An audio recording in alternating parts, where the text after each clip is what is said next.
নমস্কাৰ শ্ৰদ্ধাৰ ছাৰ-বাইদেউসকল, আশা কৰিছোঁ আপোনালোক কুশলে আছে।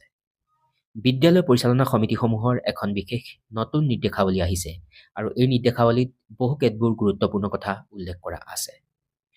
পূৰ্বতে যেতিয়া বিদ্যালয় পৰিচালনা সমিতিবিলাক গঠন কৰা হৈছিল, তেতিয়া সেই সমিতিবিলাকত সদস্য আৰু সদস্যাৰ সংখ্যা ফিক্স কৰা আছিল। কিন্তু এইবাৰ নতুন যি নিৰ্দেশাৱলী, সেই নিৰ্দেশাৱলী অনুসৰি কোৱা হৈছে যে বিদ্যালয়ত থকা ছাত্ৰ-ছাত্ৰীৰ সংখ্যাৰ ওপৰত ভিত্তি কৰিহে বিদ্যালয় পৰিচালনা সমিতিসমূহৰ সদস্য নিৰ্ধাৰণ কৰিব লাগিব বিদ্যালয়সমূহে। অভিভাৱক, স্থানীয় কৰ্তৃপক্ষৰ প্ৰতিনিধি, শিক্ষাবিদ বিশেষজ্ঞ, বিদ্যালয়ৰ প্ৰাক্তন ছাত্ৰ-ছাত্ৰী আৰু সুবিধাবঞ্চিত গোটৰ লোকসকলক অন্তৰ্ভুক্ত কৰা হ'ব এই বিদ্যালয় পৰিচালনা সমিতিসমূহত। বিদ্যালয়ত থকা ছাত্ৰ-ছাত্ৰীৰ বিপৰীতে এই বিদ্যালয় পৰিচালনা সমিতিসমূহত কিমানকৈ সদস্য থাকিব সেই সম্পৰ্কে অকণমান ক'বলৈ প্ৰয়াস কৰিম। যদি আপোনাৰ বিদ্যালয়ত 100জন ছাত্ৰ-ছাত্ৰী আছে, 100তকৈ তলত বা 100জনলৈকে ছাত্ৰ-ছাত্ৰী আছে, তেতিয়াহ'লে পৰিচালনা সমিতিৰ সদস্যাৰ সংখ্যা হ'ব 12ৰ পৰা 15জন।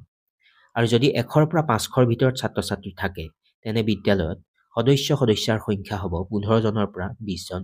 আৰু 500তকৈ যদি অধিক ছাত্ৰ-ছাত্ৰী থাকে, তেতিয়াহ'লে সদস্যাৰ সংখ্যা হ'ব 20ৰ পৰা 25জন।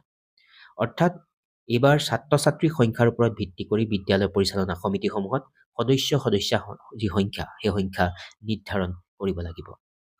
গতিকে কথাখিনি অতি গুৰুত্বপূৰ্ণ আৰু যেতিয়া বিদ্যালয়সমূহত নতুন বিদ্যালয় পৰিচালনা সমিতি গঠন কৰা হ'ব, তেতিয়া সদস্যাৰ সংখ্যা ছাত্ৰ-ছাত্ৰীৰ অনুপাতে বিদ্যালয়সমূহত নিৰ্ধাৰণ কৰিব লাগিব।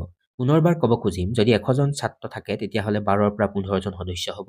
100ৰ পৰা 500ৰ ভিতৰত ছাত্ৰ-ছাত্ৰী থাকিলে 15ৰ পৰা 20জন, আৰু 500তকৈও অধিক ছাত্ৰ-ছাত্ৰী থাকে, তেতিয়াহ'লে 20ৰ পৰা 25জন সদস্যা হ'ব। আৰু সভাপতিজন হ'ব পিতৃ-মাতৃ বা অভিভাৱকৰ মাজৰ এজন নিৰ্বাচিত সদস্য, আৰু সদস্য সচিবজন আগৰ দৰে থাকিব বিদ্যালয়ৰ প্ৰধানজন। গতিকে এইখিনি আছিলে কথাখিনিৰ গুৰুত্ব বুজি আপোনালোকৰ সকলোৰে সুবিধা হোৱাৰ প্ৰতি লক্ষ্য ৰাখি ক'বলৈ প্ৰয়াস কৰিলোঁ। নমস্কাৰ।